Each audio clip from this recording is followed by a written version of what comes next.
You have to ask yourself, what is the fear of getting a divorce? What is the fear of leaving your bitch behind? I'm assuming it's the consequences you're going to face from leaving a bitch behind. You don't want to get a divorce because she's going to take the house, she's going to take the kids, and she's going to take all your money. That's your biggest fear? So basically your biggest fear is you fear being uncomfortable for a couple months, maybe up to a year. You're not going to see your ugly kids for a year to 2 years. That's all it is? We got a nigga that want to be comfy. That's what it is. The nigga want to be comfy at home with a Snuggie. Well, where has being comfy sitting on the couch with your fat pig of a wife led you to? Where are you now after all these years of being comfy? I got a home here with my wife. I got my children and I got a car. We can't get a divorce. Where am I going to go? My nigga, you're a man. This mindset has guys out here being publicly humiliated, embarrassed, humiliated at every turn. And humiliated in their home by their wives because they want to be comfy. They don't want to just say, fuck all these stupid kids with their malocclusion. My kid, that stupid ugly kid that came out deformed. And fuck you, you fucking I'm leaving. Where you going? I'm taking everything. Take it all. I'm sleeping in the car. But what about the kids? My kids are already mouth readers. Look at them. Face all deformed already. 7 years old, face all deformed. The kids are ugly. You have to think about it. What is being married even all about? Having a fat wife and ugly kids? That's what it's all about? I'm sorry. No, it's not. Is it you, getting a call from your fat wife? Hey, stop by Walmart, bring me tampons, and don't forget to bring me a bag of Twizzlers. Go to Walmart. You go to Walmart. These are the wrong Twizzlers. These are the wrong Twizzlers. You're so fucking stupid. You don't listen when I talk. My friend's wife speaks to him this way every single day. I'm assuming it's every single day because every time I'm in the car with him, she's blowing up his phone and it's something along those lines. Go here, go there, bring it here, bring it there, bring it now, hurry up. So you're 25 years old, you got married, you have a bunch of ugly kids running around, and this is going to go on, till you're 70 years old? This is what it's all about. And your double quarter pounder wife is at bed laying like a war, slaying like a sea elephant on her bed, just watching TV all day, making demands from the phone. So this is what it's all about. Marriage is a beautiful thing, right? This is where you're afraid of losing. And by the way, it happens to the best of them. Look at all these famous guys that are being publicly humiliated on the internet. Look at Akash. Oh my God, Akash. Imagine Akash's father right now as we speak. I mean, just picture it. Akash's father, a Hindu guy, a Hindu Indian guy. You know that these people worry a lot about who their kids marry. They do arranged marriages. They hyperfixate on who they marry. They make sure it's the right person. The guy has to be successful. The guy has to have something going for him. The guy has to be a somebody. And it goes both ways for the wife and for the husband. Both their parents. Imagine Akash's father. I could imagine the guy's on the brink of having an aneurysm. You know, Indian people, when they get upset and they don't know what's going on, they just keep asking the same, what are you doing? What are you doing? Akash, every 5 minutes there's a new clip of his wife.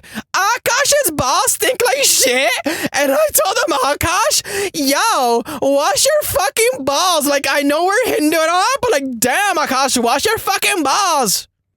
I can imagine Akash's father every single time in the morning when he awakes. He goes to his phone and he's literally shaking. He's literally, because there's gonna be a new video on Akash's wife. I told Akash, bro, I want to get my back blown out by a nice Chad Hindu guy with a long schlong. Because the thing about Akash is that, like, yo, Akash, like, he might be successful and all of that, but let's be real here. Akash really ain't packing like that. And one thing I noticed when I was in college popping my pussy, like living my best life, was that all these white guys, and then you compare it to like Akash, yeah, he's successful, yeah, he gives me whatever I want, but his beef, his dick is like all weird and Hindu, it's all curvy and skinny, and has a long foreskin, and it just literally it's just not the same. This is every fucking day. This is every day. So Akash's father is, I could imagine, blonde. Akash, what are you doing? What, Dad? What do you mean? What are you doing, Akash? You're breaking the car. I can imagine. He can't even explain. Dad, you're going to have to talk to me. You're going to have to tell me what's going on. Akash, listen to me. What are you doing? Akash, our family name. What are you doing? And Akash with a squeaky voice, dude, Dad, what are you talking about, Dad? I have no idea what you're talking about, Dad. He's in the process. He's already in the process of getting a brain aneurysm. He's about to have a full-blown brain aneurysm already. So his brain doesn't work. He can't even explain what's going on. He's just seen all the clips on the internet, on Facebook. And he's like, Akash, what are you doing? Akash, what are you doing? Over and over and over again. Doesn't make any sense. What does Akash benefit from this girl? She ruined this guy. Ruined him. Think of it. Akash worked his entire life to become a successful comedian. He does tours all over the world. I mean, these Indian people, they really support their own. They really, really come out to the show. They really support this guy, Akash. And Akash was always giving advice to all the guys in the crowd. Hey, you two are together? Oh, yeah? This and that. And everybody, it's true. Akash is right. How did I know that? I knew all that. Now all that is gone. His reputation as a super successful comedian, funny guy, has a successful podcast, millions of dollars coming in every single year, millions upon millions. He's known now as Akash Patel, the Hindu guy with the stinky balls because his wife said so. His balls smell like death. And his wife is always fantasizing, thinking about getting piped out by a Chad Hindu guy and by all the white guys in frat houses back in college. I'm talking about getting violently piped out by all these guys. And you know Akash could have avoided all of this, right? You know Akash could have just avoided it all. But he's too scared. Why is he scared? He's comfortable with his wife. He's already used to the humiliations. You think, this is what we see in public. What happens in private? There was that one story she posted. Guys, tensions are high right now with Akash, but tell me if I'm wrong. And Akash in the background, my dear, what are you doing? We have to go to the airport, my dear. What are you doing? And what was her response? Shut the fuck up, Akash. Like, literally, just shut the fuck up. Okay, thank you. Come again. That was his response. Okay, thank you. Come again. My pleasure, my dear, my flower.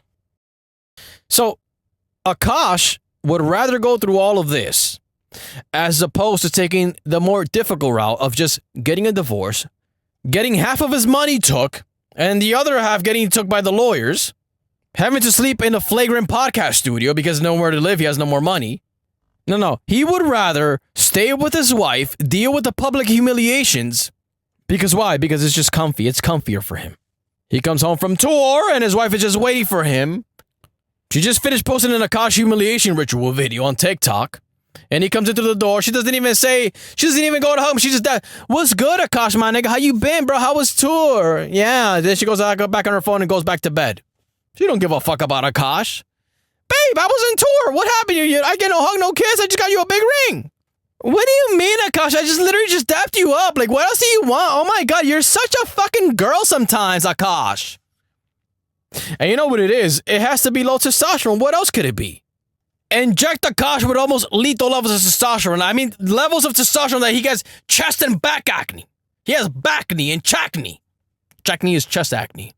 And his face was filled with pimples. And because of all the testosterone, a tit is growing. His left tit is growing. And he has male pattern baldness accelerated to the max from all the testosterone. And then see what happens. And then you want to know what's going to happen? Well, Akash is going to leave his wife. The testosterone will not permit this behavior. Either he's going to divorce her or he's going to grab her and throw her off the balcony. Either or. But something's going to have to give.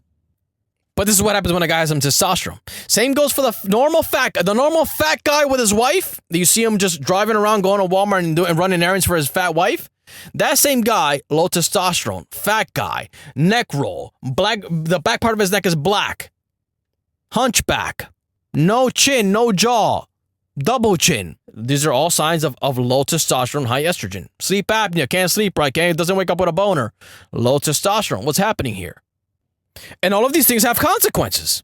Well, the consequences? You fear getting a divorce. You fear losing all your money. You fear having to sleep in the car for 6 months. You fear leaving your ugly kids behind. Back in the days, guys were conquerors. Why? Because they had no fear. They were filled with testosterone. They'll just announce they're leaving at the dinner table. I'm going to war. What? I'm going to war. But what about the Nigga, fuck the kids. We got to go to war. This is reality. The kids got to grow the fuck up already. That's how it was. There was no fear. But now we have litigation. We have, they're going to take your assets. They're going to take your home. You don't want to sleep in your car, do you? You don't want to sleep in your car. You don't want to lose half your money. You don't want to do all those things, Akash. Stay. This other fat guy, the normal fat guys, all the fat guys that are in marriages, miserable marriages. Stay, bro. You don't want to, listen, man, you don't want to break up the home. Deal with her nonsense. Deal with all her bullshit, man. You don't want to break up the house. Come on. You have to do your part as well, okay? You haven't done enough.